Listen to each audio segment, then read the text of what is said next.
मैं तो आधे लोगों को नेता ही नहीं मानती, क्योंकि वो कभी किसी के मुद्दे ही नहीं उठाते। केवल सोशल मीडिया में अपने फोटो डाल के या बड़े बड़े फ्लेक्स लगा के वो अपने आप को नेता कहते हैं। ज़्यादातर राजनीतिक परिवार के बच्चे ही राजनीति में आ रहे हैं, क्योंकि नए बच्चों के लिए ज़्यादा स्पेस बची नहीं है। जब आप हिंदुस्तान का इतिहास पढ़ेंगे तब आपको समझ आएगा कि क्यों एससी को, क्यों एसटी को, क्यों ओबीसी को आरक्षण मिलना चाहिए। अपनी बेटियों में ये विश्वास नहीं डालेंगे कि वो लड़ेगी, अगर किसी अन्याय के खिलाफ वो खड़ी होगी तो उसका अपना परिवार तो उसके साथ खड़ा होगा। 99% रेप्स नोन लोग करते हैं, जो आपके परिवार के ही हैं, जो उस बच्ची को जानते हैं। हमें कहीं ये गलतफहमी नहीं पालनी चाहिए कि हमारे बेटे भी सुरक्षित हैं। कितने रेप इन बेटों के साथ होते हैं। 13 साल की बच्ची सोची प्रेग्नेंट हो गई, और जब वो प्रेग्नेंट हुई तो उसकी हिम्मत नहीं हुई घर पे बताने की कि मेरे साथ ऐसे गैंग रेप होता था, क्योंकि अलग अलग दोस्तों को बुला लेता था। दुर्भाग्य है इस प्रदेश का, क्या पूरे देश का, कि आज भी रेप विक्टिम को न्याय नहीं मिलता है। रेप को कभी भी हमें किसी पार्टी से बांध के या किसी समुदाय से बांध के नहीं देखना चाहिए। कई बच्चियां ऐसी हो गई हैं, एक केस है कि लड़की की शर्त थी कि मेरे घर में किचन नहीं होगा, वहीं शादी करूंगी। जैसे गांधी जी ने सही कहा था कि दोषी दोनों हैं, जो अपराध करता है और जो अपराध सहता है। जैसे कहा जाता है कि कोई भी सफल व्यक्ति के पीछे एक महिला होती है, तो कोई भी सफल महिला के पीछे एक पुरुष होता है।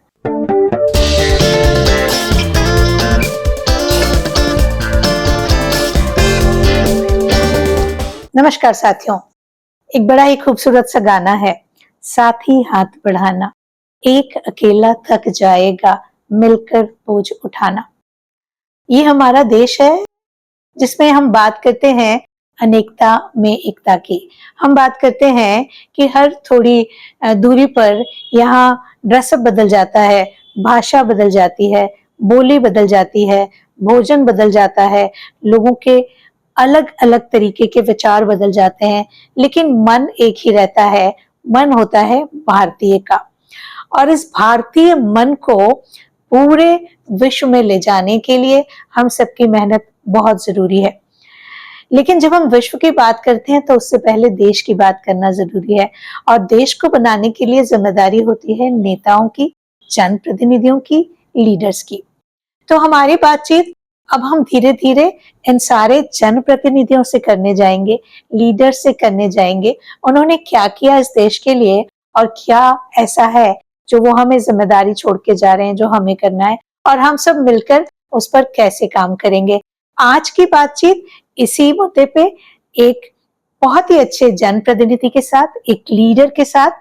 आप पूरा सुनिएगा, और इससे पहले कि हम बात शुरू करें, चैनल को सब्सक्राइब कर दीजिएगा, और पूरी बातचीत खत्म होने के बाद कम से कम एक व्यक्ति को ये पॉडकास्ट शेयर जरूर कीजिएगा। एक और बात बताना चाहूंगी, यदि आप छोटे छोटे टुकड़ों में सीखना चाहते हैं तो टॉक्स विद मनीषा शॉर्ट्स को सब्सक्राइब करिए, टॉक्स विद मनीषा क्लिप्स को सब्सक्राइब करिए, क्योंकि वहां हम हमारी सारी बातचीत के छोटे छोटे क्लिप्स डालते हैं जिससे आप सीख सकते हैं। हम सीखें, आगे बढ़ें, मिलकर कुछ अच्छा करें, यही शुभेच्छा है। Together we can and we will make a difference.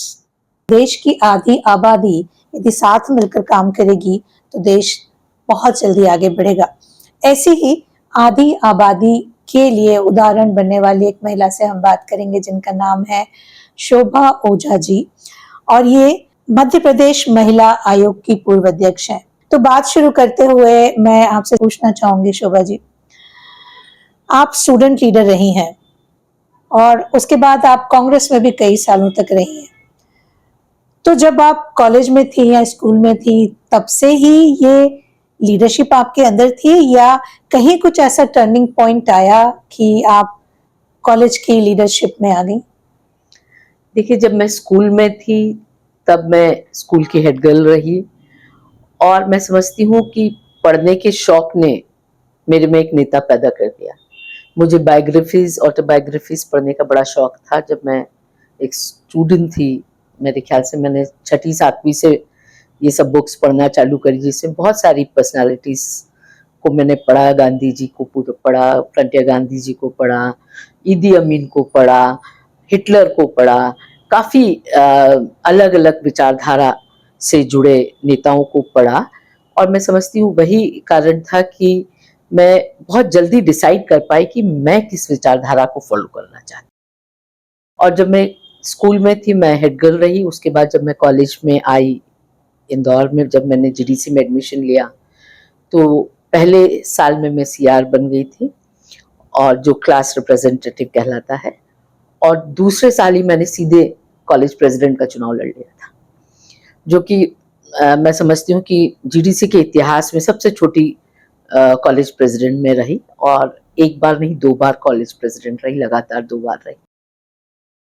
और कॉलेज राजनीति में छात्रों की लड़ाई लड़ना, उनकी लाइब्रेरी के लिए, उनकी बस के लिए,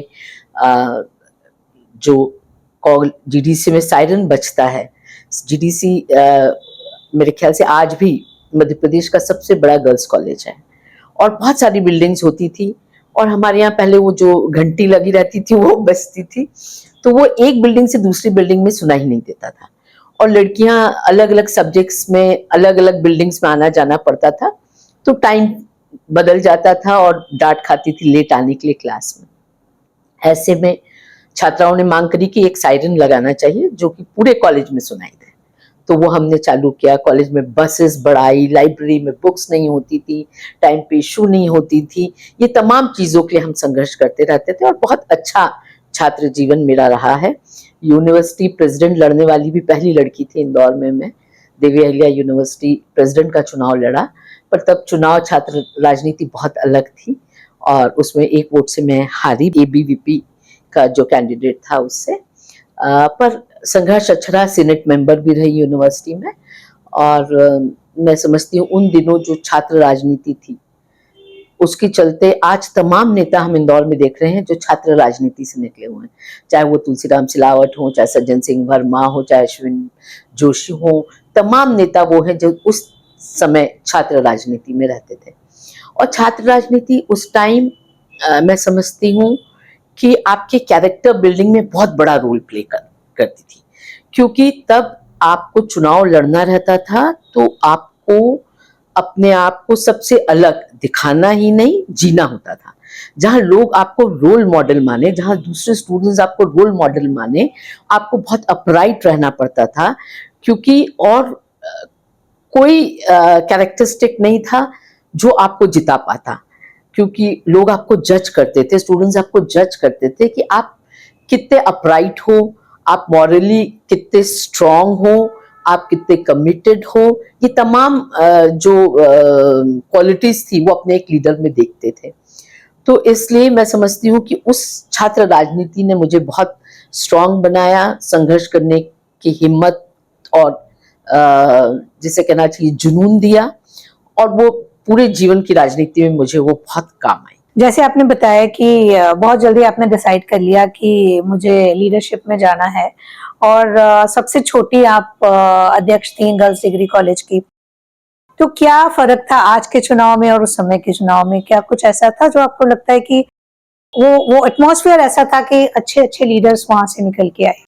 देखिए, पहले ऐसा था, सोशल मीडिया तो था नहीं उस जमाने में, और छात्र राजनीति में आपका डायरेक्ट कनेक्ट होता था आपके दूसरे छात्रों से, आपके कॉलेज के, और चुनाव भी बहुत कम खर्चे में लड़ा जाता था, कोई शोर शराबा ऐसा होता नहीं था जो आज दिखता है, क्योंकि न तो फ्लेक्स होते थे उस जमाने में, अपने हाथ से पोस्टर्स बना बना के लगाते थे, 1-to-1 कैंपेन होता था, कॉलेज के अंदर ही होता था, वो भी कॉलेज की क्लासेस के बाद हम लोग दूसरे छात्रों से मिलते थे, अपना एक पूरा एजेंडा बना के रखते थे कि हम किस मुद्दों को लेके चुनाव में जा रहे हैं। उसके बाद चुनाव के 2 दिन पहले पूरा कॉलेज इकट्ठा होता था, दोनों जो भी 2-3 लोग लड़ रहे होते थे अलग अलग पोस्ट के लिए, अलग अलग पैनल लड़ते थे, तो वो अपनी बात रखते थे स्टूडेंट्स के सामने, स्टूडेंट्स को मौका दिया जाता था कि वो अपने लीडर से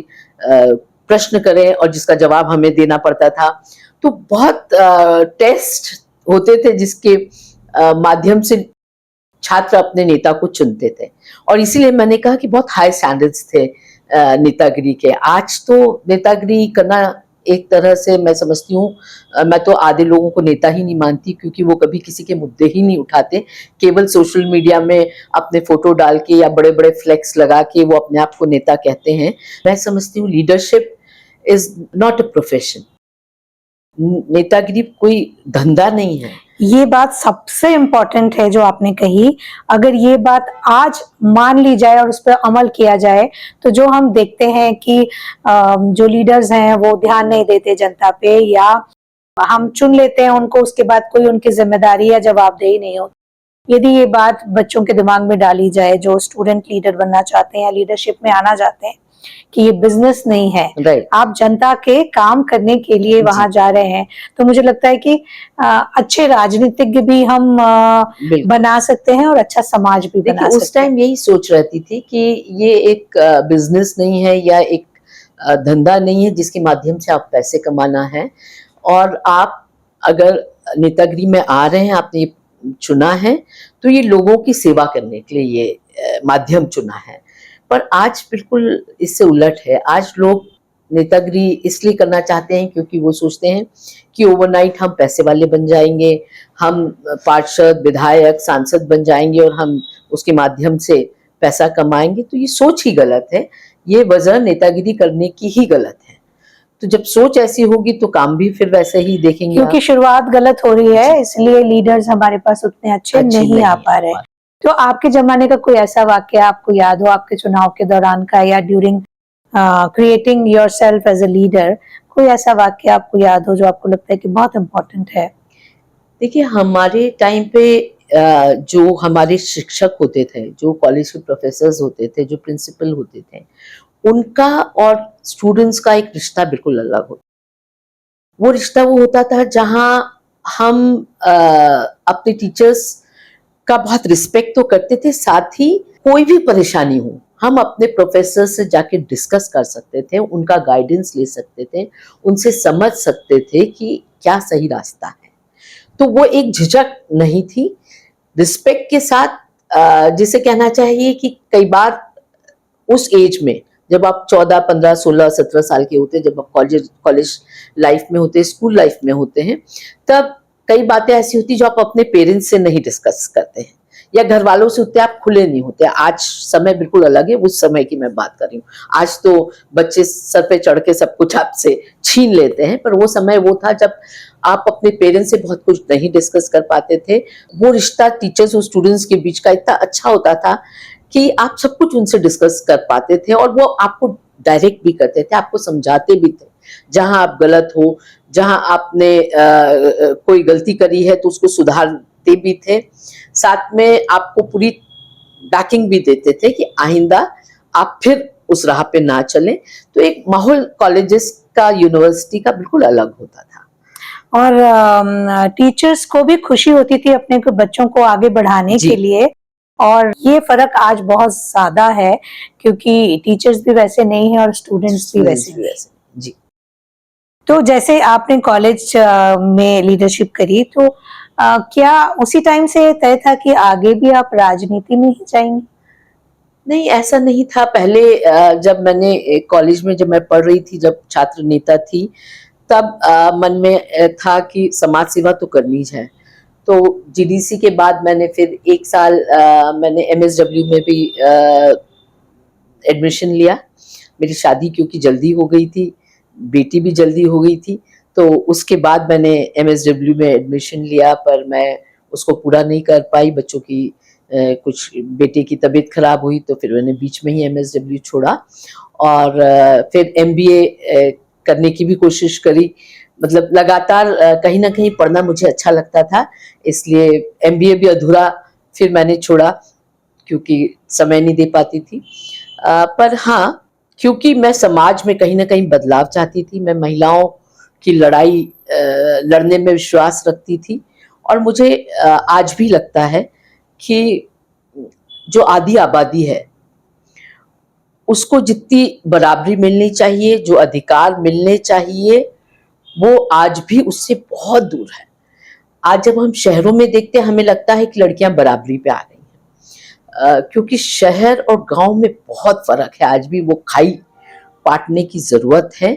आज भी हमारे ग्रामीण महिलाएं कहीं ना कहीं बहुत दबी हुई हैं, बहुत कुचली हुई हैं, और उनको उनके अधिकारों का आभास भी नहीं है, और उनकी लड़ाई अभी भी जारी है। तो इसलिए ये सोचना कि हिंदुस्तान इस 21वीं शताब्दी में महिलाएं बराबरी पे आ गई, तो ऐसा नहीं है। कुछ अभी बहुत बड़ा गैप है, एक बहुत छोटा बड़ा सा गैप परसेंटेज जी। है जिसको मौके मिल रहे हैं और हाँ, जो आगे बढ़ पा रही हैं।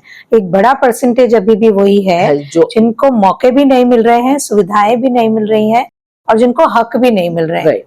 क्या लगता है आपको कि क्या ऐसा करें हम कि ये परसेंटेज बढ़े? क्योंकि जिस समाज में महिलाएं बराबरी से काम करती हैं, वो समाज और वो देश बहुत तेजी से आगे बढ़ता है। देखिए, दुर्भाग्य है कि हमारे देश में जहाँ एक तरफ हम बेटियों को पूजते हैं, जहाँ एक तरफ हम देवी मानते हैं, वहीं बेटी को कोख में आज तक मार रहे हैं। आज तक बेटी को कई जिलों में पैदा होते ही साथ गाड़ दिया जाता, मार दिया जाता, या कोख में मार दिया जाता है। मतलब आज भी ग्रामीण और शहरी आंचलों में भी कई ऐसे परिवार हैं जहां बेटी का होना एक दुखद समाचार होता है।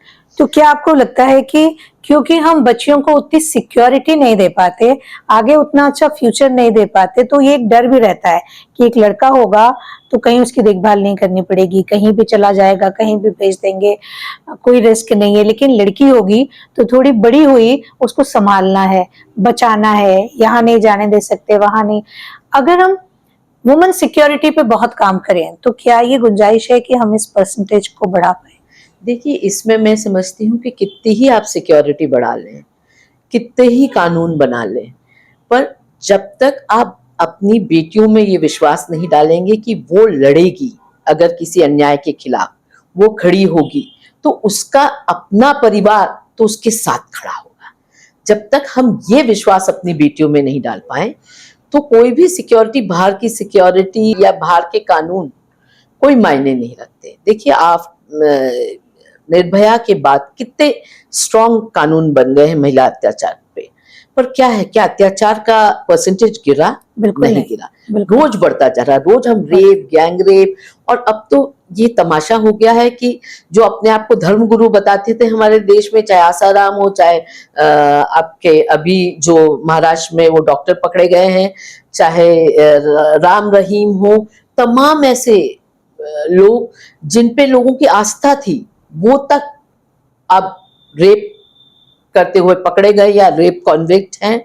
तो ऐसे में मैं समझती हूँ हमको लड़कियों को समझाना पड़ेगा, अपने बेटों को तो समझाना पड़ेगा, पर लड़कियों में ये कॉन्फिडेंस डालना पड़ेगा कि पहली बार जब कोई उनको छेड़ता है, या कोई भी व्यक्ति चाहे वो किसी भी उम्र का हो, अगर उनके साथ गलत करता है तो उसे शोर मचाना है, उसको उसके खिलाफ खड़ा होना है, उस व्यक्ति का मौका उतारना है, और उसको एक्सपोज करना है कि ये व्यक्ति वो दरिंदा है जो आज किसी भी लड़की के साथ गलत कर रहा है।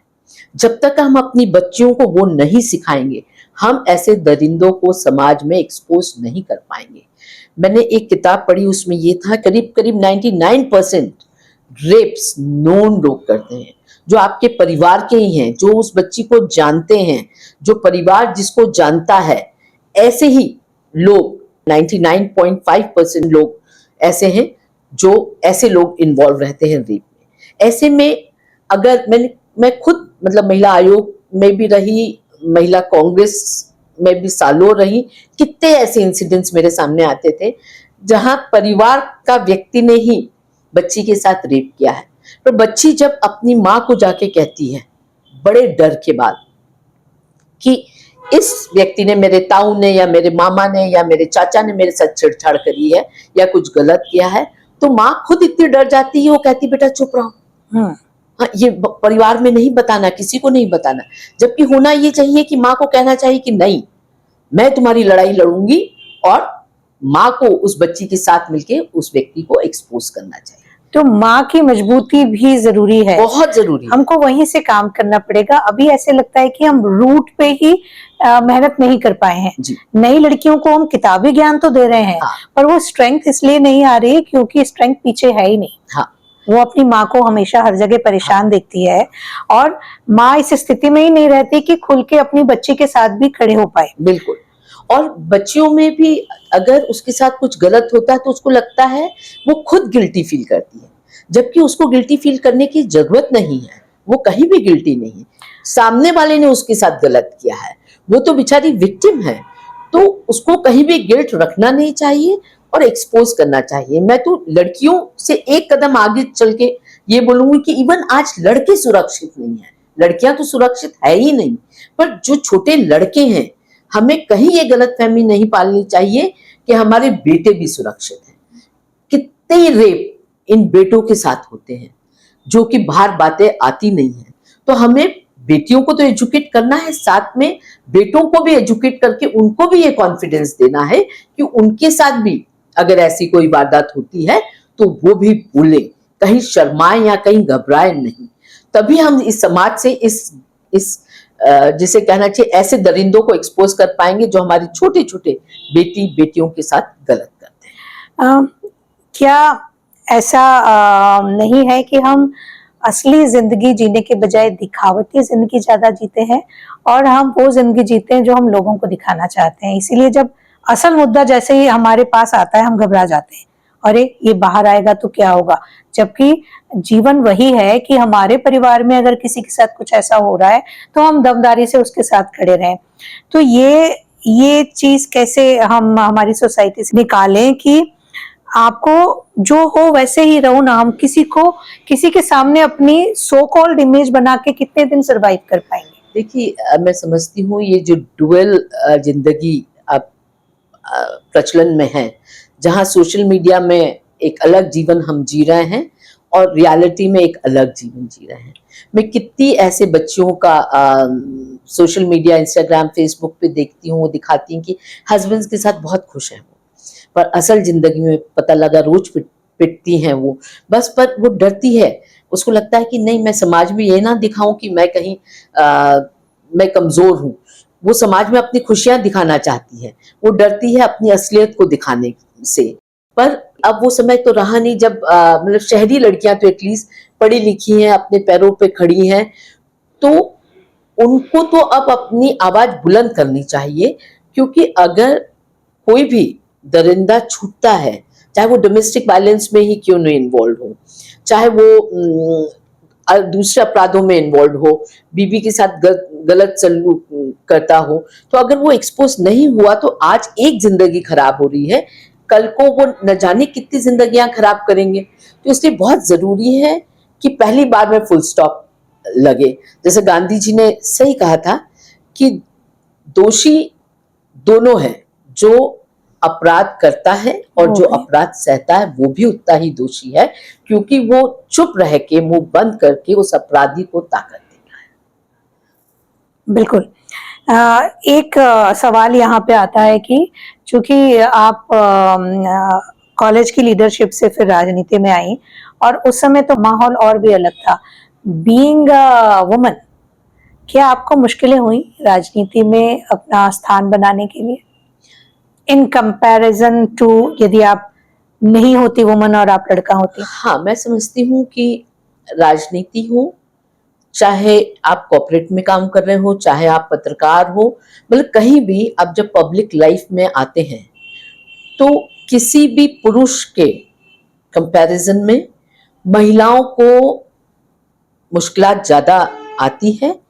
क्योंकि उसको सबसे पहले तो प्रश्न चिन्ह रहता है कि अरे महिला है, ये क्या करेगी। जो हमारी मानसिकता है, जो पुरुष प्रधान समाज की मानसिकता है, वो समझता है कि बस पुरुष सब कुछ अच्छा कर सकते हैं, चाहे वो अच्छे लीडर हो, चाहे पत्रकार हो, चाहे कॉर्पोरेट वर्ल्ड में हो, कहीं भी पुरुष एक कदम या 10 कदम आगे हैं महिलाओं से। एक वो सोच है।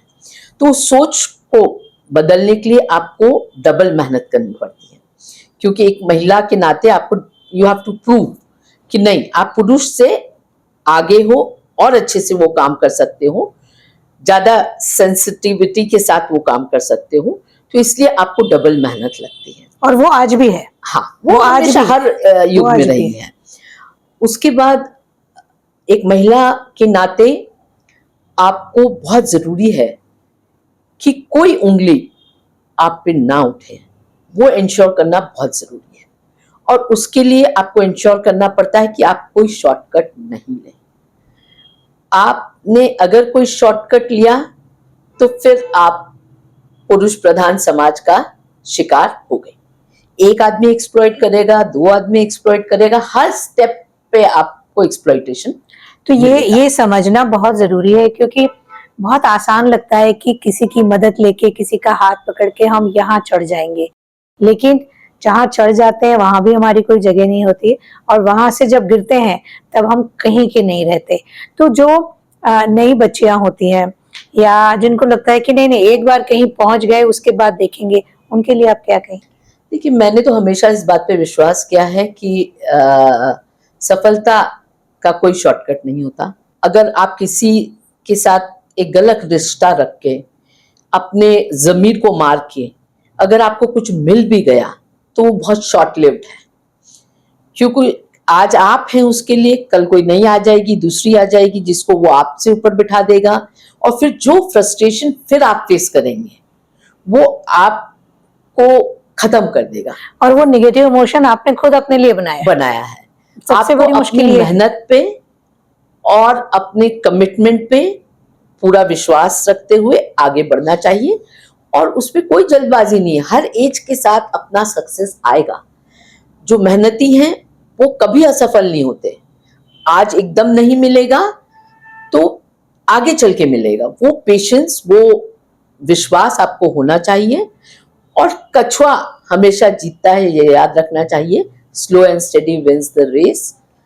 खरगोश कितना ही दौड़ ले, कितना ही सोच ले कि मैंने कछुए को हरा दिया है, पर जीत तो कछुए की होती है। ये बात सही है, जो हम कहते हैं ना कि वो एक श्लोक है, कर्मण्येवाधिका रस्ते माँ फलेषु कदाचन। तो नए बच्चों को ये समझ में नहीं आता है कि फल की चिंता कैसे नहीं करें। उसमें यही कहते हैं कि कर्म करें, फल की चिंता नहीं करें, लेकिन उसका मतलब मुझे जो समझ में आता है कि कर्म में आप इतना लीन हो जाओ, फल की चिंता आपको करने की जरूरत ही नहीं है, फल ऑटोमेटिक आता है। किया गया काम कभी बर्बाद नहीं होता। बिल्कुल। तो कई बार ऐसे होता है कि जैसे मैं भी अपने ऑर्गेनाइजेशन के लिए इंटरव्यूज लेती हूँ, तो आज भी कई बॉयज जो सामने आके बैठते हैं, जो किसी पर्टिकुलर विचारधारा के होते हैं, और इंटरव्यू लेने के बाद मैं बाद में अपनी टीम को बोलती हूँ कि ये वापस नहीं आएगा, क्योंकि फीमेल बॉस बर्दाश्त नहीं है आज भी। बिल्कुल सही। तो ऐसा कोई वाकया आपके साथ हुआ कभी? देखिए, मेरे साथ, क्योंकि मैं छात्र राजनीति से फिर यूथ कांग्रेस मैंने ज्वाइन करी थी उसके बाद, और यूथ कांग्रेस में आ गई थी। और यूथ कांग्रेस में बहुत कम लड़कियां होती थी उस जमाने में। तो मैं ऑल इंडिया जनरल सेक्रेटरी थी यूथ कांग्रेस की, और कई राज्यों की प्रभारी थी।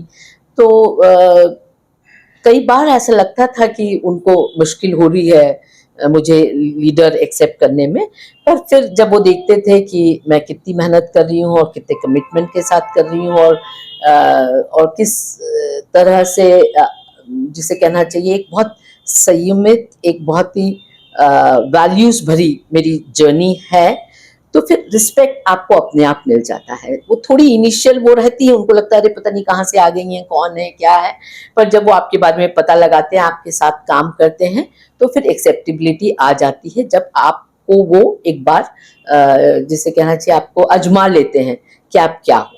वही मैंने कहा ना, ये शॉर्टकट वाला जब रास्ता होता है तो फिर लोग आप गलत हाथों में पड़ जाते हो, और फिर आपके साथ गलत होता चला जाता है। वो एक चेन रिएक्शन है। पर अगर आपने वैल्यूज इंटैक्ट रखे हैं, अपना कमिटमेंट है, आपका की मेहनत है, तो फिर लोग आपको उस हिसाब से आंकने लगते हैं। तो आपकी मेहनत भी मल्टीप्लाई होती है। बिल्कुल, उतना आपको फिर रिस्पेक्ट मिलने लगता है संगठन में। तो इसलिए मुझे कहीं कमी नहीं आई मेरे जर्नी में रिस्पेक्ट की। आज भी पूरी कांग्रेस, आज पूरा हिंदुस्तान मेरा घुमा हुआ है, चाहे वो यूथ कांग्रेस में रहा हो, NSUI में रहा हो, फिर महिला कांग्रेस अध्यक्ष के नाते स्टेट में भी रही, ऑल इंडिया में भी रही। तो आज जहाँ जाती हूँ बहुत सम्मान मिलता है और बहुत प्यार मिलता है। एक परिवार की तरह है पार्टी मेरे लिए। तो कहीं मुझे कहीं वो काम करने में कोई मुश्किल तकलीफ नहीं आई लड़कों के साथ। हाँ जरूर, मैंने बहुत ट्रैवल किया, इसलिए कई बार कोई, जैसे एक बार मैं कालाहांडी यूथ कांग्रेस में चुनाव चल रहे थे, मैं कालाहांडी थी उड़ीसा में, ये मैं बात कर रही हूँ 95-96 की, जब कालाहांडी इस देश का सबसे गरीब जिला होता था, वहाँ अकाल वगैरह पड़ता था हाँ वहाँ बहुत ही पे। भुखमरी, बहुत ही गरीबी थी, और वहाँ ढंग की रहने की व्यवस्था भी नहीं थी। तो जब मैं रात भर मैं सो नहीं पाई, क्योंकि एक होटल में थी जो कि बहुत ही साधारण सा बड़ा ऐसा होटल था कालाहांडी में, क्योंकि ट्रेन मेरी दूसरे दिन सवेरे थी और फंक्शन शाम तक का था।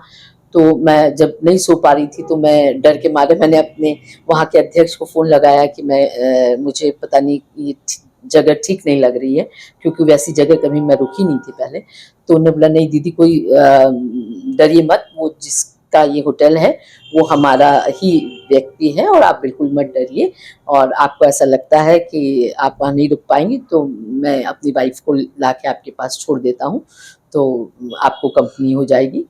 तो इस तरह उसने आके अपनी वाइफ को मेरे पास छोड़ के गया। तो ऐसे जब पार्टी आपका परिवार हो जाता है, जब आपके दूसरे लीडर्स, आपके दूसरे वर्कर्स आपको बहन मानने लगते हैं, आपको बड़ा मान के रिस्पेक्ट करने लगते हैं, तब मैं समझती हूँ काम करना आसान हो जाता है फिर। और तब ऐसी कोई मुश्किलें नहीं आती, क्योंकि एक बार आप साबित कर चुके होते हो कि हमारे काम करने का तरीका ये है, राइट। और इससे हम नहीं बिल्कुल कहीं जाने वाले हैं। वही सब कुछ हम पे निर्भर करता है। और हमेशा से जो एक सोच बनी है कि राजनीति में महिलाओं का एक्सप्लॉइटेशन होता है, मैं इस सोच से राजी नहीं हूँ, क्योंकि एक्सप्लॉइटेशन नहीं होता। मैं हमेशा कहती हूँ कि राजनीति एक ऐसा फील्ड है जहाँ एक्सप्लॉइटेशन महिलाओं का सेक्सुअल या ऐसा एक्सप्लॉइटेशन इसलिए नहीं हो सकता क्योंकि पूरा करियर है उस नेता का। यहाँ कुछ भी गलत होता है अगर महिलाओं के साथ, मतलब mostly I would say 80% cases में महिला खुद अपने आप को, मतलब कहीं ना कहीं अपने आप को सौंपती है अपनी महत्वाकांक्षा को पूरा करने के लिए। यस, अपनी महत्वाकांक्षा के चलते वो कॉम्प्रोमाइज करती है। और नहीं तो मैं तो कई महिला नेताओं को इस देश में जानती हूँ जो इतनी अपराइट थी और खूब आगे गई हैं। आप गिरजा व्यास ले लीजिए, मार्गरेट अल्वा ले लीजिए, हमारी ताई ले लीजिए इंदौर में, हर पार्टी में, सुभाषनी अली आप ले लीजिए कम्युनिस्ट में, हर पार्टी में ऐसी महिलाएं हैं जो बहुत आगे गई हैं और अपने मेहनत के बलबूते गई है। किसी नेता, कोई शुगर डैडी उसके पास नहीं था पार्टी में कि जो उसे एक्सप्लॉइट करके उसने आगे बढ़ाया हो। तो इसलिए मैं हमेशा लड़कियों से, जो नई नई लड़कियां आती हैं पार्टी में हमारी भी, उनसे भी कई बार समझाती थी। महिला कांग्रेस में भी आती थी, मैं उनको कपड़े पहनने के तरीके से लेके अपने आप को कंडक्ट करने का तरीका, किस तरह नेताओं के पास कभी अकेले नहीं जाना, कोई ना कोई को साथ लेके जाना, ये तमाम चीजें समझाती थी कि आपको अपनी मेहनत से आगे बढ़ना है, कोई शॉर्टकट का रास्ता मत अपनाना, और नहीं तो कल को जाके आप पछताओगे, आप में गिल्ट रहेगा और आप कहीं पहुंच भी नहीं, और फिर कुछ नहीं बचेगा, और फिर कुछ नहीं बचेगा। फिर कुछ ये नहीं हर मैं समझती हूँ ये हर फील्ड में महिलाओं के साथ यही बात है, चाहे वो राजनीति में करो, चाहे पत्रकारिता में आप देख लो, कितनी महिला पत्रकार बेचारी छोटे जगह से, बड़े शहरों से निकल के आती हैं, बहुत जोश में आती हैं, और कहीं ना कहीं वो कॉम्प्रोमाइज करती हैं और फिर खत्म हो जाती हैं। तो इसलिए बहुत जरूरी है कि आप अपनी इज्जत और अपना कॉन्फिडेंस साथ लेके चलो, और स्लो एंड स्टेडी चलो। जीवन में आप आगे जाओगे, आज नहीं कल आपको मिलेगा, कोई जल्दी नहीं है। आपको कहाँ 20-25 साल में आपको प्रधानमंत्री बनना है? नहीं, और कल बन भी नहीं सकते। हाँ, कोई कितना भी आपको प्रमोट करे, आपको कहीं भी पहुंचने के लिए समय लगता ही है। तो फिर किसी के प्रमोट करने का इंतजार क्यों करें? हम खुद को प्रमोट क्यों नहीं करें, और हमारे काम से हम प्रमोट करें अपने आप को। और आप एक बार अपनी वो छवि बना लेते हो जहां आप एक ईमानदार और अपराइट पर्सन हो, तो मैं नहीं समझती फिर तो कोई फिर आपको नहीं होती आप पे उंगली उठाने की या आपकी तरफ देखने की। और वो बहुत जरूरी है, किसी भी क्षेत्र में महिलाओं के लिए वो बहुत जरूरी है। और नहीं तो वो बेचारी, मतलब वो फिर बेचारी बन जाती है, एक गलती उसको पूरे जीवन उसका ख़त्म कर देती है, उसके प्रोफेशन को ख़त्म कर देती है, उसके करियर को ख़त्म कर देती है।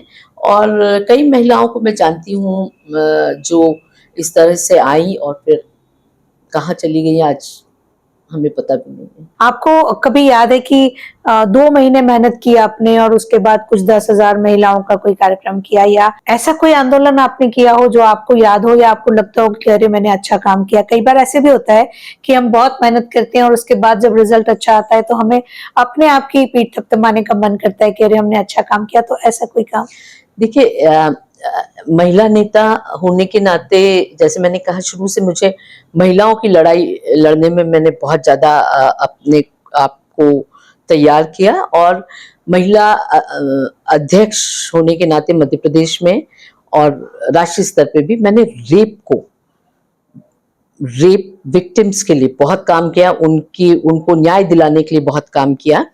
और क्योंकि रेप एक ऐसी चीज़ है जो मुझे बहुत डिस्टर्ब करती है। हमारी बच्चियां, मतलब फिजिकली तो जो उनके साथ टॉर्चर होता है, पर वो आप उसको जिस ट्रॉमा से वो गुजरती है वो एक लाश बन के रह जाती है। तो इसलिए बहुत जरूरी था कि हम रेप के लिए काम करें और रेप विक्टिम्स के लिए इतना काम किया। जब महिला कांग्रेस की मैं अध्यक्ष थी मध्य प्रदेश में, मैंने अपने सभी अध्यक्षों को कहा था कि अगर आप एक महिला संगठन होते हुए अगर महिलाओं की आवाज नहीं बुलंद करती हैं, उन महिलाओं के लिए नहीं खड़ा होती हैं, तो आपका एक संगठन, महिला संगठन होना बेकार है। मैंने उनमें संवेदनशीलता डाली थी रेप को लेके। तो एक ऐसा इंसिडेंस हमारे सामने आया कि एक छोटी बच्ची, 13 साल की बच्ची थी और एक मजदूर की बेटी थी। वो माँ बाप मजदूरी करने जाते थे, बहुत ही गरीब परिवार की थी और विदिशा जिले की थी। और माँ बाप जब काम करने गए तो उस गांव के जो मंडी अध्यक्ष थे, उनके लड़कों ने उस बच्ची के साथ रेप किया और उसको डराया धमकाया कि आपने घर पे बताया तो हम आपको मार। तो ऐसे मेरे ख्याल से 1 आध महीने ये सिलसिला चला और वो बच्ची इतनी घबराती थी कि उसने घर पे कुछ नहीं बताया और वो प्रेग्नेंट हो गई। 13 साल की बच्ची, सोची, प्रेग्नेंट हो गई। और जब वो प्रेग्नेंट हुई तो उसकी हिम्मत नहीं हुई घर पे बताने की कि मेरे साथ ऐसे गैंग रेप होता था, क्योंकि अलग अलग दोस्तों को बुला लेता था मंडी अध्यक्ष का बेटा। और फिर जब घर में पता लगा, तब तक का 4 महीने की प्रेगनेंसी हो गई थी, 4-5 महीने की, तो कुछ किया भी नहीं जा सकता था। तो वो न्याय मांगने उसका फादर उस मंडी अध्यक्ष के घर गया, तो वो मंडी अध्यक्ष ने उसको लात मार के भगा दिया और धमकी अलग दी।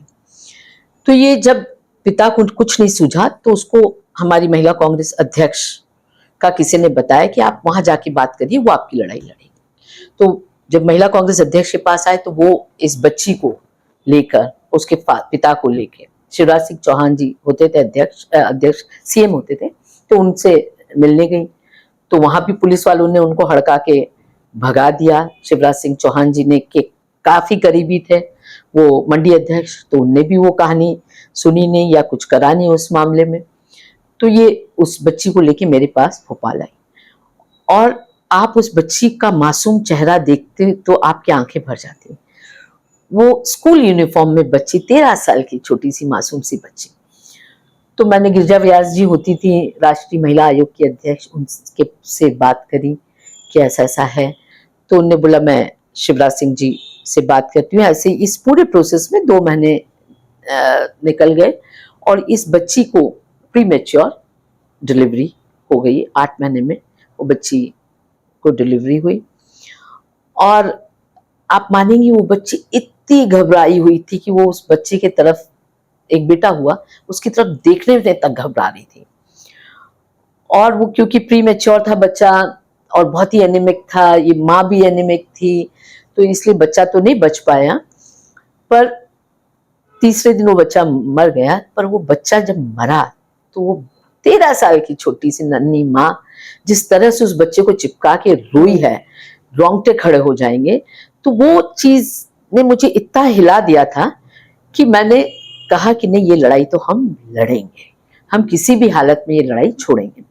और वो लड़ाई हमने लड़ी और वो लड़के को और उसके दोस्तों को सजा हुई, पर ये बच्ची को हम उस गांव में नहीं छोड़ सकते थे, क्योंकि एक जो सोशल टैबू हमारे यहाँ है, और गरीब बच्ची, तो हमने कहा इस बच्ची को यहाँ से हम हटाएंगे। और फिर हमने, जो हमारी अध्यक्ष थी विदिशा की, उसने उस बच्ची को गोद लिया और वो उसके घर रह के ही पढ़ी और हमसे मिलने आती रही। फिर मुझे मतलब मैं टच में रही उस बच्ची की। तो ऐसे मतलब कई ऐसे केसेस थे जहाँ एक ऐसा केस आता आया जहाँ पिता ने बच्ची के साथ रेप किया और सगे फादर ने, और माँ ने पिता को मार डाला, तो पिता मर गया, माँ जेल में और वो बच्ची सड़क पर, बहुत गरीब बच्ची। तो आए दिन ऐसे केसेस आते थे, और दुर्भाग्य है इस प्रदेश का, क्या पूरे देश का, कि आज भी रेप विक्टिम को न्याय नहीं मिलता है। और हमने देखा मतलब बड़े बड़े रकूबदार लोग, सेंगर जैसे यूपी के एमएलए थे बीजेपी के, जो जिनको जेल कितनी मुश्किल से हुई, जब पूरा परिवार खत्म हो गया उस विक्टिम का, उसको मारने की भी कोशिश की गई उन्नाव में। उसके बाद वहां हुआ बिल्किस बानो का केस, हम सबको पता है किस तरह से उसके साथ रेप हुआ, उसके बच्चे को पेट में मार दिया गया, और उसके जो कल्प्रिट थे वो जेल से बेल लेके बाहर आ गए, उनका स्वागत हो रहा है। तो ये मानसिकता जब तक का नहीं बदलेगी, और मैं फिर कहती हूँ रेप को कभी भी हमें किसी पार्टी से बांध के या किसी समुदाय से बांध के नहीं देखना चाहिए। रेपिस्ट कोई भी हो, तो चाहे वो बीजेपी का हो, तो बीजेपी को भी उसके खिलाफ खड़ा होना चाहिए और उसको सजा देनी चाहिए। चाहे वो कांग्रेस का हो, कम्युनिस्ट हो, कोई भी हो, तो उन लोगों को उनकी पार्टी के अंदर सबसे पहले जूता उसको उनकी पार्टी से ही पड़ना चाहिए, कि एक डर तो रहे कहीं लोगों में। और हम कुछ भी करें, हमारे एक जो बेसिक मॉरल है, हाँ, जिसको हम इंसान ही इसलिए कि हम संवेदनशील हैं, यदि हम वो भी नहीं करेंगे तो हाँ, तो कैसे चलेगा। तो आपको क्या लगता है कि हमारे सोसाइटी में मॉरल्स पे काम करने की बहुत जरूरत है? बहुत जरूरत है हमें मॉरल्स पे काम करने की, और हमें मतलब उसकी शुरुआत घर से ही होनी चाहिए। हमें अपने बच्चों को सही संस्कार डालने पड़ेंगे। बस संस्कारी अपने आप को कहने से संस्कारी नहीं बनते हैं, हमको बच्चे को गलत और सही का फर्क बताना पड़ेगा, चाहे वो लड़का हो चाहे लड़की हो। लड़के को ये समझाना पड़ेगा कि नो मीन्स नो, उसको नहीं, जब कोई लड़की नहीं कहती है तो उसको उस नहीं की ताकत को समझाना हमको अपने बेटों को पड़ेगा, तभी हम समाज को सुधार पाएंगे। हम अपने बेटियों को भी ये समझाना पड़ेगा कि वो खुद पे विश्वास करें, अपने वैल्यूज पे विश्वास करें, और उसके अलावा वो अपने आप को किसी को ना सौंपे। और एक कॉन्ट्राडिक्शन नहीं दिखता है आपको? हम महिलाओं को ज्यादा पढ़ा रहे हैं पहले के कंपैरिजन में। हर माँ चाहती है, हर माता पिता चाहते हैं कि उनकी बच्ची पढ़े, आगे बढ़े, सब करे। जितना ज्यादा हम इस पे काम कर रहे हैं या जितना ज्यादा बच्चियां एजुकेटेड हो रही हैं, उसी स्थिति में ये जो रेप की घटनाएं हैं या उठा के ले जाना, ये बढ़ रहे हैं। तो ये क्यों हो रहा है? क्या एक पूरे सिस्टम को बना के हमें लड़कों को ट्रेन करने की, उन पे काम करने की जरूरत है? क्योंकि बाय डिफॉल्ट लड़कियों पे तो हम काम करते ही हैं, पूरा परिवार करता है, दादी नानी करती हैं, पड़ोसी भी कर लेते हैं कि दूसरे के घर जाएगी तो ऐसा होना चाहिए, वैसा होना चाहिए। शायद हम लड़कों पे काम नहीं करते, या फिर हम दिखावे वाली दुनिया में है जहां पे हम लड़की को पढ़ा तो रहे हैं लेकिन घर में जो उसकी माँ है उसको रिस्पेक्ट नहीं दे रहे। बिल्कुल सही कह रहे हैं आप। देखिए आज आप अगर आप स्लम्स में भी जाके देखेंगे या सोसाइटी के किसी भी सेक्शन में देखेंगे, जिस घर में माँ की इज्जत है, जिस घर में माँ कोई डोमेस्टिक वायलेंस नहीं है, जिस घर में पिता माँ को हर चीज में साथ लेके चल रहा है, एक परिवार में माँ और पिता दोनों एक गाड़ी की दो पहिए की तरह उस परिवार को चला रहे हैं, खुशी खुशी चला रहे हैं, तो उस परिवार का बेटा भी अपनी बीवी को उतनी इज्जत देगा, अपनी बीवी को उतनी प्यार से रखेगा। पर जिस परिवार में माँ के साथ बदसलूकी होती है, माँ डोमेस्टिक वायलेंस का शिकार होती है, और अगर हम अपने बेटे को नहीं समझाते हैं तो उसको लगेगा कि यही नॉर्मल लाइफ है, उसको लगेगा कि महिलाओं को ऐसे ही ट्रीट करना चाहिए, और कहीं ना कहीं वो भी बड़े होके अपने फादर की हरकतों को ही रिपीट करेगा। इसलिए बहुत जरूरी है कि हम परिवारों में, मैंने कहा ना, हर शिक्षा अपने परिवार से ही चालू होती है। तो अगर पिता अपनी बीवी के साथ प्यार से रहेगा, उनको इज्जत देगा, तो ही बच्चे भी आगे चल के वो इमिटेट करेंगे। और लड़के बेटे को ये समझाना बहुत जरूरी है कि वो कहीं भी बेटियों को अपने से नीचा ना माने। बेटों को भी वही ट्रेनिंग दीजिए, उससे भी घर के काम करवाइए जो बेटियों से आप करवाते हैं। और बेटे बेटी की शिक्षा भी एक समान हो। कहीं ये ना हो कि बेटी को आपने हिंदी मीडियम में डाला और बेटे को आपने अंग्रेजी माध्यम में पढ़ा रहे हैं। तो या तो दोनों को ही हिंदी माध्यम में पढ़ाइए, कहीं वो फर्क नहीं आना चाहिए, जिससे कि फ्रस्ट्रेशन भी ना रहे। और बेटे और बेटी पे इक्वली चेक कर रखिए कि ऐसा नहीं है कि बेटा आवारागर्दी कर रहा है और बेटी को आपने बांध करके रखा हुआ है, वो भी गलत है। आप दोनों को सेम वैल्यूज दीजिए, और मैं समझती हूँ जब सेम वैल्यूज रहेंगे तो समाज में आप अच्छे नागरिक बनाएंगे। आपने पूरे देश में अलग अलग जगह जहाँ पे बहुत सारा काम किया है, क्या आपको कोई ऐसे स्टेट लगते हैं जहाँ पे महिलाएं अच्छे से ग्रो कर पा रही हैं, और क्या कोई ऐसे स्टेट हैं जहाँ पे नहीं? देखिए, मैं समझती हूँ केरला एक ऐसा स्टेट है जहाँ महिलाएं बिल्कुल बराबरी से एजुकेशन पाती हैं। और गर्ल चाइल्ड या एक लड़की का जन्म वहाँ उसको किसी भी तरह से ये नहीं माना जाता कि अरे लड़का होता तो अच्छा होता, क्योंकि लड़की को बराबर का वहाँ स्टेटस बहुत सालों से मिला हुआ है, अभी नहीं, बहुत पुराने जमाने से लड़कियों को वहाँ बराबर माना जाता है। और हर तरह से महिलाएं वहाँ बराबरी पे हैं। और जहाँ बहुत पिछड़ापन है, मैं समझती हूँ यूपी बहुत पिछड़ापन है, महिलाएं बहुत ज़्यादा सह रही हैं, बहुत, मतलब वहाँ शिक्षा के मामले में भी पिछड़ी हुई हैं महिलाएं। नौकरियां तो, शिक्षा नहीं होती तो नौकरी भी नहीं होती, वो पूरा एक ये है जहाँ महिला फिर पिछड़ जाती है। तो यूपी है, बिहार है, मध्य प्रदेश है, जो हमारा ये हिंदी बेल्ट है जिसे काउ बेल्ट बोलते हैं, यहाँ महिलाएं बहुत पिछड़ी हुई हैं। पर डाउन साउथ, चाहे वो कर्नाटक हो, चाहे केरला हो, चाहे तमिलनाडु हो, गोवा हो, यहाँ सब महिलाएं काफी कुछ, मतलब ग्रामीण महिलाएं भी, मैं बस शहरी महिलाओं की नहीं बात कर रही, ग्रामीण महिलाएं भी काफी कुछ बराबरी पे है। कोई ऐसा आपके जिंदगी में आपके पार्टी का कोई सीनियर लीडर जो आपको लगता हो जिनसे आपने बहुत कुछ सीखा हो? देखिए, मुझे राजीव गांधी जी से मैं बहुत इम्प्रेस हुई। इंदिरा जी से तो मैं कभी मिली नहीं, क्योंकि मैं बहुत छोटी थी, तब कॉलेज में ही थी जब इंदिरा जी की शहादत हो गई थी। तो राजीव जी के साथ जरूर मुझे काम करने का मौका मिला, और सोनिया जी के साथ भी काम करा मैंने, राहुल जी के साथ भी करा है। पर राजीव जी के साथ बहुत छोटे समय के लिए मैंने काम किया, और वो छोटे समय ने मुझे बहुत कुछ सिखाया।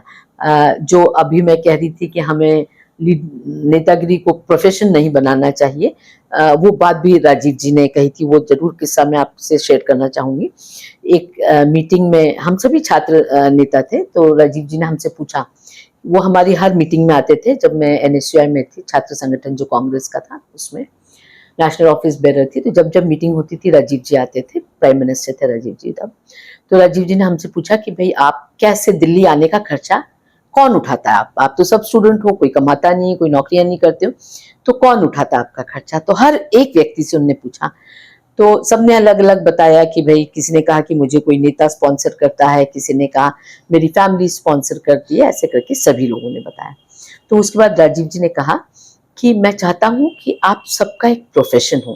बोले आप इंडिया का इतिहास उठा के देखिए, चाहे वो गांधी जी हो, नेहरू जी हो, सब तमाम लोग वकील थे, वकालत करते थे।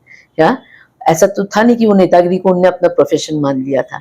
वो नेतागिरी एक जुनून था उनके लिए, एक समाज सेवा का माध्यम था। तो इसलिए मैं भी चाहता हूं कि आप सब अपना एक आपका प्रोफेशन हो या छोटा बिजनेस चालू करो, और नेतागिरी को पैसे कमाने का माध्यम मत बनाओ, उसको एक सेवा का ही माध्यम बना के काम करो, तभी जीवन में आप लोग आगे बढ़ पाएंगे। तो वो बात बिल्कुल दिमाग में एकदम फिक्स हो गई थी। ऐसे ही तब फीमेल इन्फेंटिसाइड की शुरुआत हुई थी, तब राजीव जी ने उस पे बैन लगाया। हम लोगों ने सबने मांग करी थी कि इस तरह से कोई कानून बनाया जाए कि कोक में बेटियों को नहीं मारा जाए। साथ में हमने तब 21 साल होती थी वोटिंग एज, तो हमने सबने कहा कि राजीव जी जब 18 साल में एक यूथ अपने करियर को चुनता है तो क्या वो इस देश के नेता को नहीं चुन सकता, तो क्यों ना इसे 21 से 18 किया जाए। तो उस पर काम किया हम लोगों ने, वो हुआ 18 से वोटिंग एज राजीव जी ने 21 से 18 किया। कंप्यूटर का वो कंप्यूटराइजेशन की शुरुआत हुई और मैं समझती हूँ उस व्यक्ति का विजन था तो बहुत ही सरल।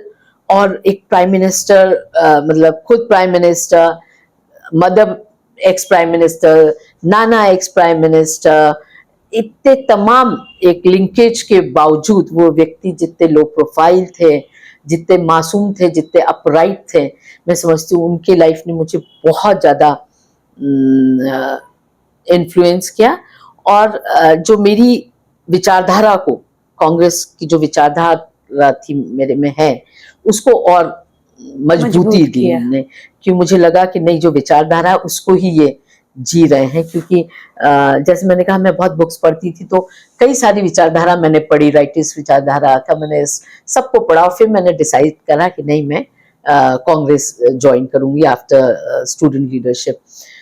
तो ऐसे में एक प्रधानमंत्री और एक व्यक्ति जो इतने बड़े परिवार के थे, उनका जो जीवन मैंने देखा, इतना सरल और सीधे, और सबसे बात करते थे, कोई भी समस्या लेके जाओ तो उपलब्ध रहते थे। तो ऐसे में उनके साथ काम करने में मजा आया और बहुत कुछ उनसे सीखा भी। और उनके बाद, उनकी शहादत के बाद फिर सोनिया जी के साथ मैंने बहुत नज़दीकी रूप में काम किया। वो भी बहुत ही सरल और बहुत ही अपराइट, और जिसमें कहना चाहिए गरीबों के लिए जो संवेदनशील थी, महिलाओं के लिए संवेदनशील थी, ऐसी नेता हैं वो। तो उनके साथ भी काम करके बहुत मजा आया।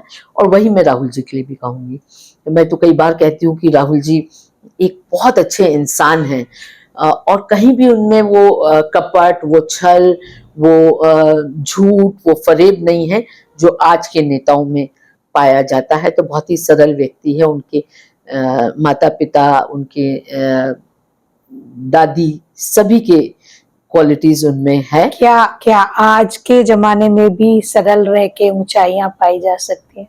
देखिए, सरल रह के ऊंचाइयां तो अपने आप मिल जाएगी। मैं समझती हूँ कि अगर आप सरल हैं, आप अपराइट हैं, आप गरीबों का दुख समझते हैं, आप संवेदनशील हैं और आप मेहनत करते हैं, तो आपको मिलेगा जो आपके लिए डेस्टिन्ड है, वो आपको मिलेगा, आपकी मेहनत से मिलेगा।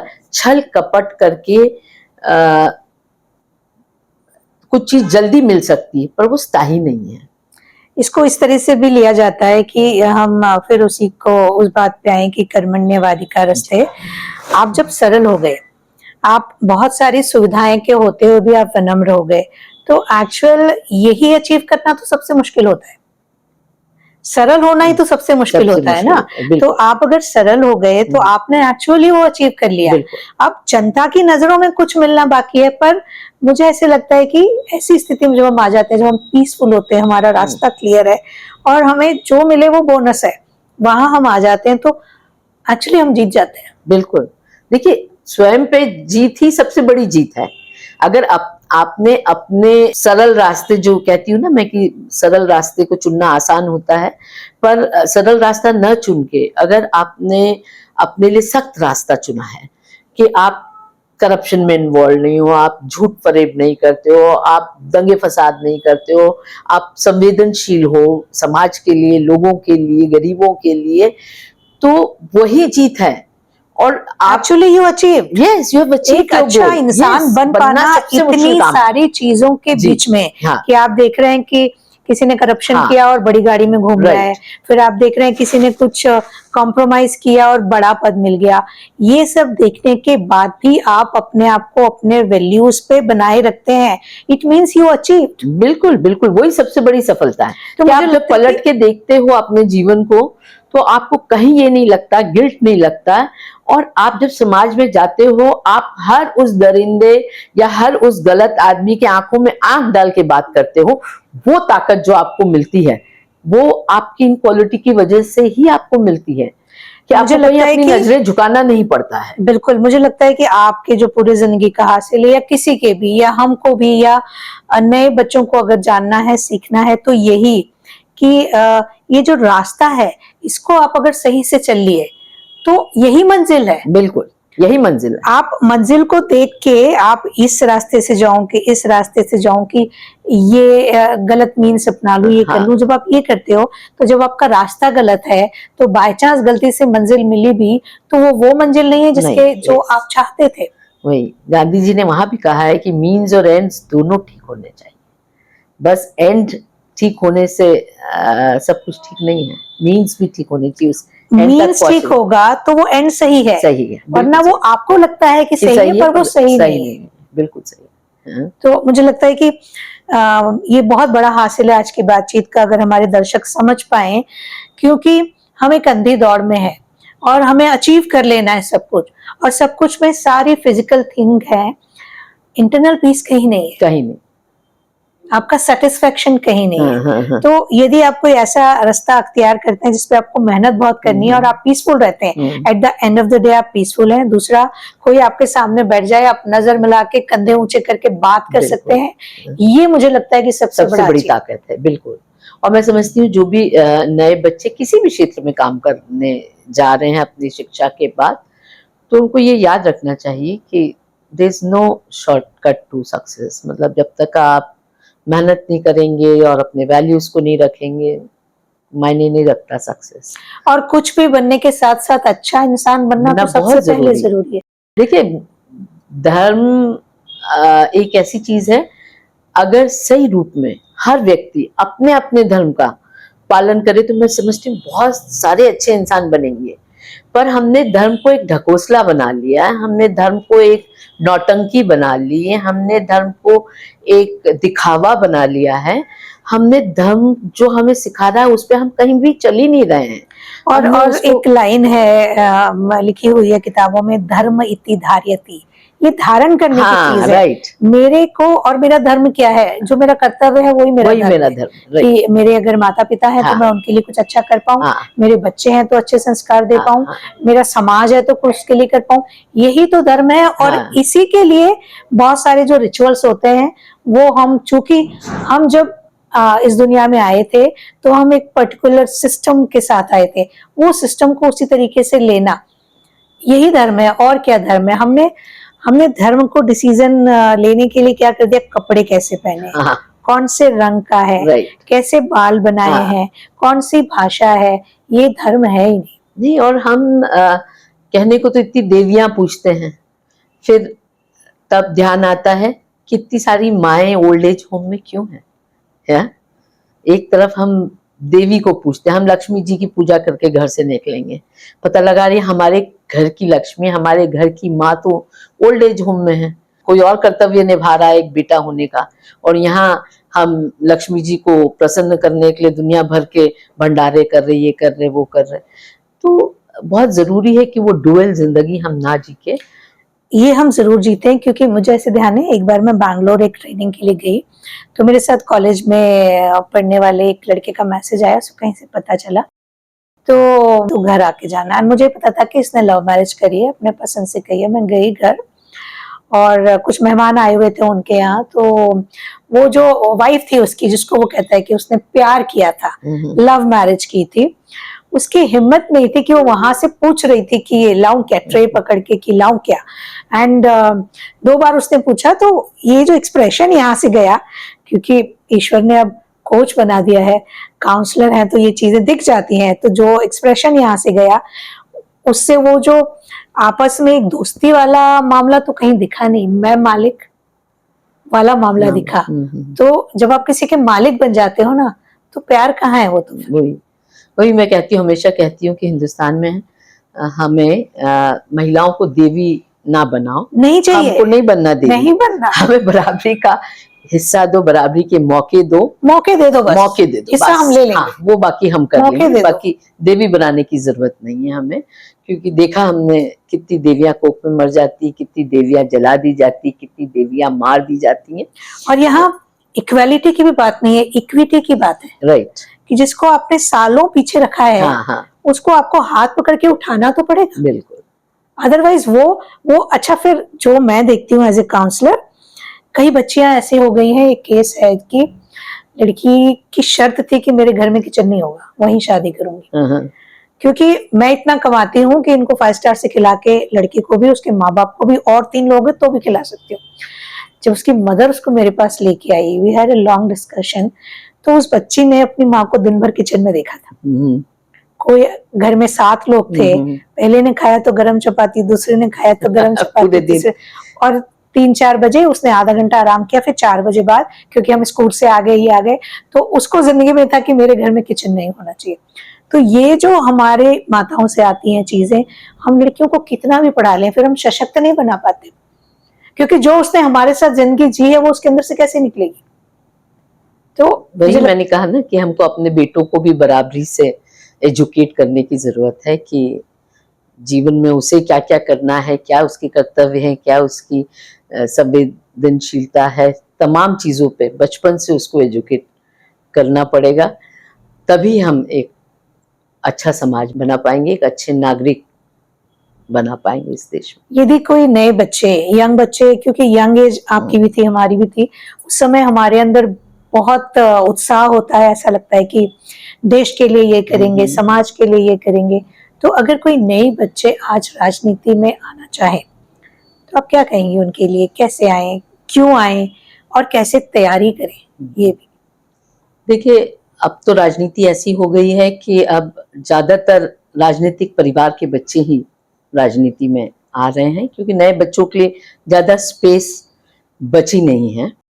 पर जब ऐसे बच्चे, खासतौर पे जिनका राजनीतिक पृष्ठभूमि नहीं है, ऐसे बच्चों को जरूर मैं कहूंगी कि एक तो अच्छा एजुकेशन ले, क्योंकि गए वो जमाने जब अंगूठा टेक नेता होते थे। अब education plays a major role. आपको अच्छे एजुकेशन लेनी चाहिए, और जैसा राजीव जी ने हम लोगों से कहा था कि प्रोफेशन एक अपना होना चाहिए, क्योंकि राजनीति प्रोफेशन नहीं हो सकती, तो इसलिए एजुकेशन के साथ एक अच्छा प्रोफेशन हो, या आप वकील हो, या जो भी काम करना चाहे, आपका कोई बिजनेस हो, जहाँ एक पैसा, आप मतलब जिसे कहना चाहिए एक सैलरी या एक पैसा महीने का आना चाहिए, जिससे आपका घर तो चल सके। और नहीं तो निश्चित है कि आपको करप्शन के अलावा आपके पास चारा ही नहीं है। जब आप का कोई प्रोफेशन नहीं होगा तो आप पैसा भी नहीं होगा। तो बहुत जरूरी है कि दाल रोटी की तो व्यवस्था हो आपकी। उसके बाद अगर आप राजनीति में आके समय देना चाहते हैं, समाज सेवा करना चाहते हैं, तो आइए। पर जैसा पहले भी मैंने कहा, और मैं बहुत स्ट्रांगली उसको इंसिस्ट करती हूँ, कि कोई शॉर्टकट्स मत ढूंढिए, अपनी मेहनत पे विश्वास रखिए, खुद पे विश्वास रखिए और आगे बढ़िए। खूब काम करिए। लोगों के समस्याएं इतनी है हमारे देश में, कोई एक समस्या है, बहुत समस्याएं हैं। आप किसी भी एक इशू को, एक या 4-5 इशू को लेके आप मेहनत कर सकते हैं। आप बेरोजगारी पे काम कर सकते हैं, आप महिला अत्याचार पे काम कर सकते हैं, आप करप्शन पे काम कर सकते हैं। कितना कुछ है जिस पे आप काम कर सकते हैं। आप लोगों की मदद कर सकते हैं। कितने बेचारे गरीब हैं जो फॉर्म तक नहीं भर पाते हैं, अस्पतालों में भी जाते हैं, उनको कहीं जगह नहीं मिलती, बेड नहीं मिलती, बेड खाली पड़े हैं सरकारी अस्पतालों में, पर गरीब के लिए वहाँ जगह नहीं है। तो ये तमाम चीजें जहाँ हम लोगों की मदद कर सकते हैं। जिस तरह से कोविड के दौरान भी हम मदद कर सकते थे, इतनी महामारी आई तो कितना काम हो सकता था। तो ऐसे बहुत सारे एरियाज हैं जहाँ हम काम, किसानों की लड़ाई लड़ सकते हैं, हम बेरोजगारों की लड़ाई लड़ सकते हैं। बहुत काम है, काम की कोई कमी नहीं है। पर वो एक जिसे कहना चाहिए ना, जुनून होना चाहिए काम करने का, और वो कमिटमेंट होना चाहिए। और अगर वो जुनून और कमिटमेंट है तो ही वो राजनीति में बिल्कुल, आए, वरना ना आए। हाँ बिल्कुल ना आए। नहीं तो क्या करेगा आके, या क्या करेगी आके, क्या फिर वो गलत हाथों में पड़ के वो उनका भी जीवन बर्बाद होगा और समाज को एक बुरा नेता भी मिलेगा। तो आपकी जो अभी तक की लाइफ है, तो शोभा ओझा के जीवन की 5 ऐसी कौन सी बातें हैं जो आपको लगता है कि ये मेरा हासिल है इस जीवन का? देखिए, मैं समझती हूँ कि जैसे कहा जाता है कि कोई भी सफल व्यक्ति के पीछे एक महिला होती है, तो कोई भी सफल महिला के पीछे एक पुरुष होता है और एक परिवार होता है। तो मैं बहुत खुशकिस्मत हूँ कि मेरे को बहुत ही अच्छा मायका मिला और बहुत अच्छा ससुराल भी मिला और बहुत अच्छा पति और बच्चे भी मिले, जो मेरे पीछे संबल की तरह खड़े रहे। जहाँ मुझे कभी कोई जिसे कहना चाहिए कि कोई तकलीफ नहीं हुई, इनफैक्ट उल्टा कभी मैं निराश होती थी कि इतनी मेहनत कर रही और मैं जैसे टिकट मांग रही हूँ। कभी जब मैंने विधानसभा का टिकट मांगा था, पहली बार मेरा टिकट हो के फिर कट गया था, तो मैं थोड़ी निराश हुई कि मैंने इतनी मेहनत करी है और मेरा टिकट विधानसभा का कट गया, मैं चुनाव नहीं लड़ पा रही हूँ। तो ऐसी मैं इतने साल से मैंने मेहनत करी, मैं क्यों करूँ अगर पार्टी मुझे टिकट के लायक भी नहीं समझती। तो तब मेरा पूरा परिवार मेरे साथ खड़ा रहा कि नहीं, इस बार नहीं अगली बार मिलेगा, तुम अपनी मेहनत करते जाओ।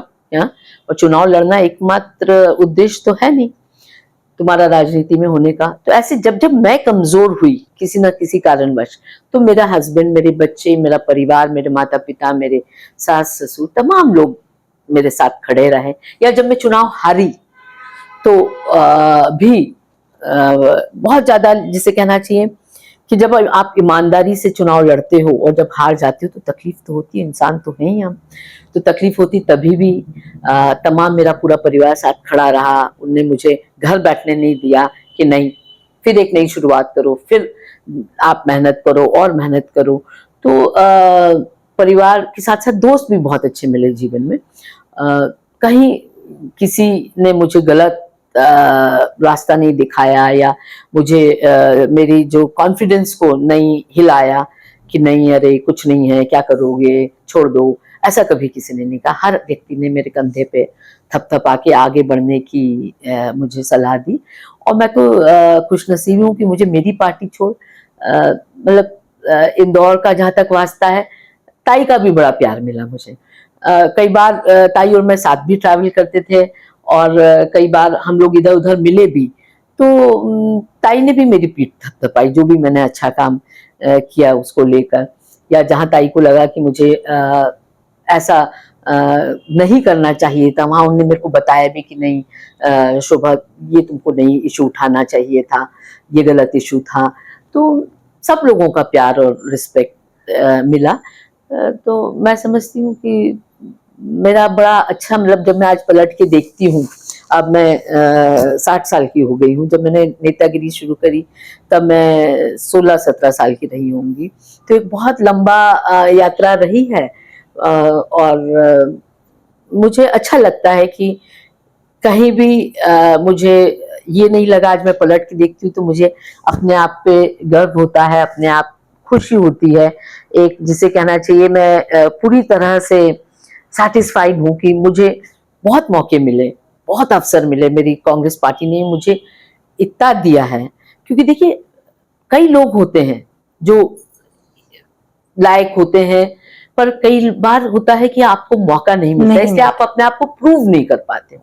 मुझे मौके मिले और मैंने प्रूव करा, इस बात की खुशी है। और मैं ऊपर वाले का धन्यवाद देती हूँ कि वो मौके भी मिले, अपॉर्चुनिटी मिलना भी बहुत बड़ी बात है। नहीं तो यहाँ सीखने की एक बात और भी है। हाँ, कि जैसे आपने कहा कि बहुत सारे लोग लायक होते हैं, हाँ, पर अपॉर्चुनिटी सबके कितनों पास को नहीं मिलती है, आती। राइट।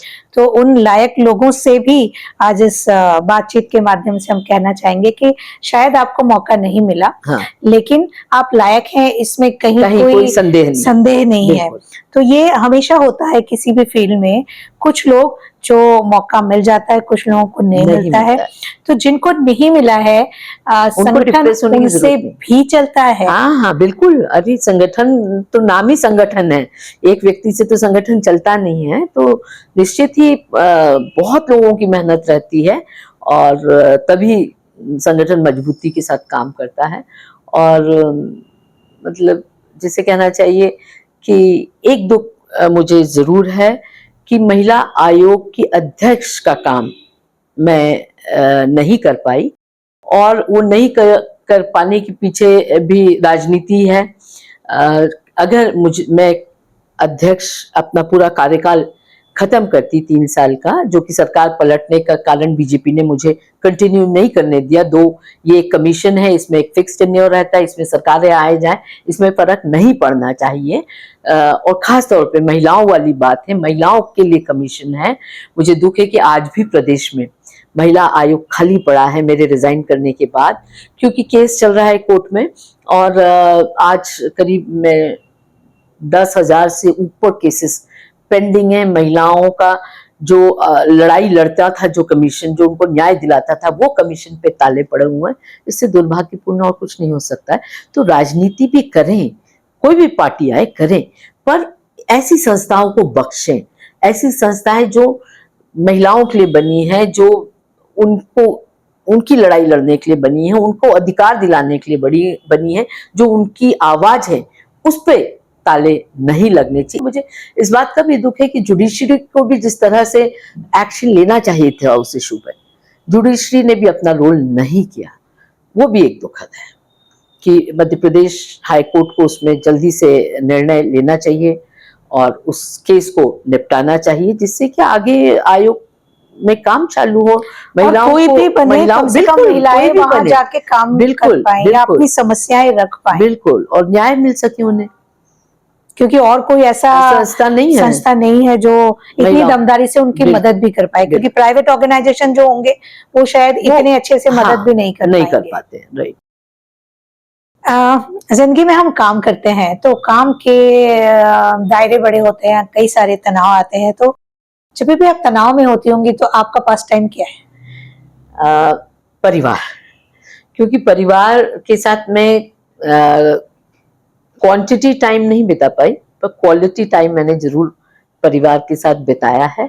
तो मेरे सबसे बड़े स्ट्रेस बूस्टर मेरे हस्बैंड अनिल ओझा है, जिनसे डिस्कस करके मैं सब कुछ भूल जाती हूँ। मैंने एक बार डिस्कस कर लिया तो मैं फिर वो समस्या को रिलैक्स हो जाते हैं। बिल्कुल, उनके कंधों पे छोड़ के मैं भूल जाती हूँ। बच्चे रहे, और अब मेरे ख्याल से मेरे जीवन का सबसे अच्छा समय चल रहा है, जहाँ अपने नातिन और पोती के साथ मैं बहुत खुश रहती हूँ। दिल्ली जाती हूँ तो उनके साथ बहुत समय बिताती हूँ, और उनकी छोटी छोटी जो एक्टिविटीज देख के मुझे बहुत खुशी होती है। और जब वो दादी नानी कहती है तो मन बहुत खुश हो जाता है। पूरे देश में आप घूमी हैं, सबसे अच्छी जगह आपको कौन सी लगी, जहाँ जाके आपको ऐसा लगता है कि हाँ मैं फिर जाना चाहूंगी?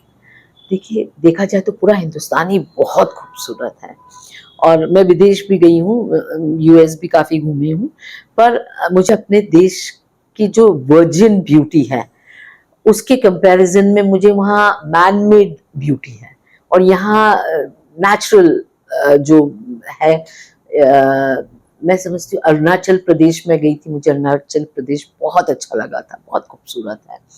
इसी तरह चक्राता करके उत्तराखंड में एक जगह है, वो भी मुझे बहुत अच्छी लगी थी। मतलब एकदम शांति जिसे कहना चाहिए, कि कुछ नहीं, बस आपको पहाड़, आसमान, हरियाली देखने को मिलती है। मध्य प्रदेश की कई जगह बहुत अच्छी है। हम तो बारिश में इंदौर के आजू बाजू निकल जाओ तो आपको लगता है कि अरे आप स्वर्ग में आ गए हैं। तो जहाँ भी हरियाली है, पानी है, पहाड़ है, हर जगह मुझे बहुत पसंद है। और हमारे देश की खूबसूरती ये है कि हर नई जगह आपको नए तरीके के लोग मिलते हैं, नए तरीके का भोजन मिलता है, ड्रेसेस मिलती हैं, और ज्वेलरी भी मिलती है वहीं के, वहाँ की लोकल ज्वेलरी। ये पूरी दुनिया में कहीं नहीं मिलता, इतना वैरायटी कहीं नहीं मिलता है। बिल्कुल। कौन सी किताब आप दर्शकों को कहेंगे कि उनको पढ़ना चाहिए? जैसे मैंने कहा, बायोग्राफी और ऑटोबायोग्राफीज को पढ़ना चाहिए। और हिटलर भी पढ़िए आप, गांधी जी पढ़ रहे हैं, हिटलर भी पढ़िए, तभी तो आपको फर्क समझ आएगा कि भाई क्या है दोनों में, गांधी जी और हिटलर में क्या फर्क है। तभी तो पसंद, क्यों गांधी जी और क्यों हिटलर है। तो इसलिए आपको हर तरह के जो लीडर्स रहे हैं और संत रहे हैं उनके पढ़िए जीवन, तो आपको समझ आएगा कि जो वो आज बोल रहे हैं आपको कि आपको इस मार्ग पे चलना है, तो वो उसको रीजनिंग मिलेगी कि वो क्यों ऐसा बोल रहे थे। जब तक आप पढ़ोगे नहीं, और पढ़ने की हैबिट होनी चाहिए बच्चों में। छोटे बच्चों को अभी से पढ़ना सिखाइए, नहीं तो व्हाट्सएप यूनिवर्सिटी ने तो पूरे हिंदुस्तान को डुबो रखा है। और इस व्हाट्सएप यूनिवर्सिटी के चलते जितना झूठ परोसा जा रहा है, जितना हमारे बच्चों के भविष्य के साथ खिलवाड़ हो रहा है, मैं समझती हूँ उतने नुकसान देश का, इससे बड़ा नुकसान और कुछ नहीं हो सकता। इसलिए बहुत ज़रूरी कि हम व्हाट्सएप यूनिवर्सिटी नहीं, हम बुक्स पढ़ने की बच्चों में आदत डालें, जिससे कि वो हमारे देश को, उसकी संस्कृति को, उसके कल्चर को, उसके महापुरुषों को अच्छे से समझ पाए और उनको जी पाए। तो 5 ऐसी बायोग्राफी, ऑटोबायोग्राफी जो आपने पढ़ी, उनमें से 5 ऐसी कौन सी आप बताएंगे जो पढ़ना ही चाहिए सबको? देखिए, शुरुआत तो गांधी जी से है। गांधी जी को आपको पढ़ना ही चाहिए अगर आपको हिंदुस्तान समझना है तो। नेहरू जी की डिस्कवरी ऑफ इंडिया पढ़नी चाहिए आपको। आपको अम्बेडकर जी के बारे में पढ़ना चाहिए। देखिए, जब मैं खुद स्टूडेंट लीडर थी तो मुझे लगता था कि आरक्षण की जब बात आती थी, क्योंकि मैं जनरल कैटेगरी की थी, तो जब आरक्षण की बात होती थी तो मुझे लगता था कि क्यों किसी को प्रिविलेज मिलना चाहिए, क्यों आरक्षण मिलना चाहिए, क्यों ट्राइबल्स को आरक्षण मिलना चाहिए, क्यों एससीज को आरक्षण मिलना चाहिए। पर जब आप अम्बेडकर जी को पढ़ेंगे, जब आप हिंदुस्तान का इतिहास पढ़ेंगे, तब आपको समझ आएगा कि क्यों एससी को, क्यों एसटी को, क्यों ओबीसी को आरक्षण मिलना चाहिए। और नहीं तो आप पे फ्रस्ट्रेशन रहेगा कि भाई नंबर मेरे ज्यादा आ रहे हैं और मेरा एडमिशन नहीं हो रहा, और इनके नंबर कम आ रहे हैं इनका, तो क्या कितना उन पे एससी एसटी ओबीसी पे अत्याचार हुआ है हमारे देश में, किस तरह आज भी उनको गांव की कुएं से पानी नहीं देने देते हैं, उनकी बारातें नहीं निकलने देती। सागर और कई ऐसे जिले हैं, पूरा आपका डाउन महाकौशल ले लीजिए, आज भी ट्राइबल को स्वर्ण जयंती का व्यक्ति अपना यूरिन पिला देता है। ये सब किस्से हम आज भी देख रहे हैं, जो कि बहुत दुर्भाग्यपूर्ण है। ये सब आज भी देख रहे हैं, तो वो जब तक आप पढ़ोगे नहीं, आपको नहीं समझ आएगा कि कितना टॉर्चर इस क्लास के लोगों पे हुआ है और किस तरह से आरक्षण देके उनको प्रोत्साहित करके उनको आगे बढ़ाना है, तभी वो समाज में हमारी बराबरी पे आके खड़े हो पाएंगे। तो इसलिए जब तक आप अच्छी किताबें नहीं पढ़ोगे, अम्बेडकर जी को नहीं पढ़ोगे, गांधी जी को नहीं पढ़ोगे, नेहरू जी को नहीं पढ़ोगे, आपको कैसे आपका इंडिपेंडेंस का स्ट्रगल नहीं पढ़ोगे, कितने हमारे शहीद हुए, भगत सिंह को नहीं पढ़ोगे, सब इन लोगों की जीवन के बारे में जब तक आपको नहीं पता रहेगा, इतिहास नहीं पता रहेगा, तो आप भविष्य कैसे बना पाएंगे इस देश का, जब तक आप उसके इतिहास को ही नहीं जानेंगे। तो इसलिए पढ़ना बहुत जरूरी है। तो आपको पिक्चरें देखने का शौक है? हाँ। तो आपकी बेस्ट 2, 3, 4 मूवीज जो आपको लगा हो कि अरे बढ़िया है पिक्चर? मुझे बहुत लड़ाई झगड़े वाली पिक्चर नहीं अच्छी लगती। पिक्चर मेरे लिए बस एंटरटेनमेंट है, तो उसमें बहुत जैसे कहना चाहिए कॉमेडी मूवीज मुझे अच्छी लगती हैं। अभी तो बहुत दिन हो गए थिएटर पे जाके, और मुझे थिएटर में जाके देखने में मजा आता है, क्योंकि घर पे बैठो तो पता लगता कि बार बार आवाज आती है, बुलाते हैं, तो वो मजा नहीं आता। थिएटर में वो पॉपकॉर्न खाते हुए पिक्चर देखना ही मुझे पसंद है। तो अभी तो बहुत दिनों से कोई पिक्चर थिएटर में मैंने देखी नहीं है। पुरानी मुझे आंधी बहुत अच्छी लगी थी, जो कि 1 ऑफ माय, पाकीज़ा मुझे बहुत पसंद है, मैंने कई बार पाकीज़ा देखी है, क्योंकि उसके गाने मुझे बहुत पसंद थे, लिरिक्स बड़े अच्छे हैं उसके, और मीना कुमारी अपने आप में बहुत अच्छी अदाकारा थी। निश्चित ही हाँ, मूवीज जाना, और क्योंकि दोस्तों के साथ जाती हूँ तो इसलिए और भी मजा रहता है कि आपने जैसे कहा कि राजीव जी आपके मेंटर भी रहे, हाँ, और बेस्ट लीडर अगर आप कहती हैं तो। अपार्ट फ्रॉम कांग्रेस, आप कौन से ऐसे लीडर्स हैं जिनको आप एडमायर करना चाहेंगे, जो जिन पे देश को गर्व होना चाहिए? देखिए, अटल जी एक अच्छे लीडर रहे हैं, और अटल जी को मैं समझती हूँ वो आरएसएस के थे, आरएसएस में उनकी ट्रेनिंग हुई, उसके बावजूद मैं कहूँगी वो सेकुलर थे, या, और हमारा देश एक मल्टी लिंग्विस्टिक, मल्टी रिलीजियस और एक ऐसा देश है जिसकी अनेकता में उसकी ब्यूटी है, अनेकता में ही उसकी ताकत भी है। तो हम सोचें कि हर व्यक्ति एक जैसे कपड़े पहनेगा, एक जैसे खाएगा, एक जैसे, मतलब हर कुछ एक झंडे, एक ही सब कुछ के तले एक ही सोच के साथ चलेगा, तो ऐसा नहीं संभव है। ये देश हर 5 किलोमीटर में इसमें भाषा बदल जाती है, खाने का तरीका बदल जाता, खाना बदल जाता, कपड़े बदल जाते, ऐसे में उनको हाँक नहीं सकते। एक करने की जरूरत क्या है? हम उनकी जो विभिन्नता है उसको हमें एक्सेप्ट करना पड़ेगा और एंजॉय भी करना चाहिए। एंजॉय भी करना पड़ेगा। और ये गलतफहमी जो मुझे सबसे ज्यादा गुस्सा भारतीय जनता पार्टी की सोच पे या उनके नेताओं पे आता है, या उनकी कार्यशैली पे जो आता है, या जो आज ऑफ लेट ज्यादा हो गया, ये पहले इतना नहीं होता था, ऑफ लेट ज्यादा हो गया है, कि वो ये पूरे टाइम उनके जो ये व्हाट्सएप यूनिवर्सिटी से निकले हुए उनके जो काडर हैं, वो ये दिखाने की कोशिश करता है कि देश बस उसका है, ये देश मुसलमानों का नहीं, या देश किसी और माइनॉरिटी का नहीं है, ये देश बस हिंदुओं का है। उनसे कोई पूछे कि इस देश की आजादी की लड़ाई में कितने असंख्य मुसलमानों ने अपनी जान दी है, हिंदुओं के अलावा सिखों ने, ईसाइयों ने, कई हर धर्म और जात के लोगों ने स्वतंत्रता संग्राम में अपना रोल अदा किया है। तो ये देश बस हिंदुओं का कैसे हो गया? ये अधिकार उनको किसने दिया कि वो किसी मुसलमान को ये कहे कि देश तुम्हारा नहीं है या समाज तुम्हारा नहीं है? या? तो ऐसे जो नेता हैं या ऐसे जो गुंडे बदमाश है जिन्होंने अपने आप को नेता बना रखा है या नेतागिरी का चोला पहन रखा है, उन पे मुझे बहुत नाराजगी होती है और ऐसा लगता है इनकी तो अच्छी कुटाई होनी चाहिए और इन लोगों की सही जगह जेल है। आपको कहा जाए कि आपको अपना मनपसंद खाना खाना है तो उस थाली में आपको क्या चाहिए? हाँ, मैं तो बहुत बड़ी फूडी हूँ। खाने में तो मुझे सब कुछ पसंद है और खास तौर पे मुझे दाल बाटी, दाल बाफले, टोटल इंदौरी हूँ। तो वो चीजें मुझे, गट्टे की सब्जी, गट्टे का पुलाव, हरी छोड़ का हलवा, मैं खुद भी अच्छी कुक हूँ, मैं बहुत अच्छा खाना बनाती हूँ और अपनी सास से ट्रेनिंग ली हुई है मैंने खाना बनाने में। तो हर चीज मुझे बहुत पसंद है और हर मौसम के हिसाब से खाना पसंद है। ठंडों में गाजर का हलवा भी पसंद है, तो लौकी का हलवा भी पसंद है, तो वहाँ गर्मियों में रबड़ी भी पसंद है। तो और मीठे की बहुत शौकीन हूँ, डायबिटिक हूँ पर भी मीठा खाना छोड़ नहीं पाती हूँ, कहीं ना कहीं मीठा मेरी कमजोरी है।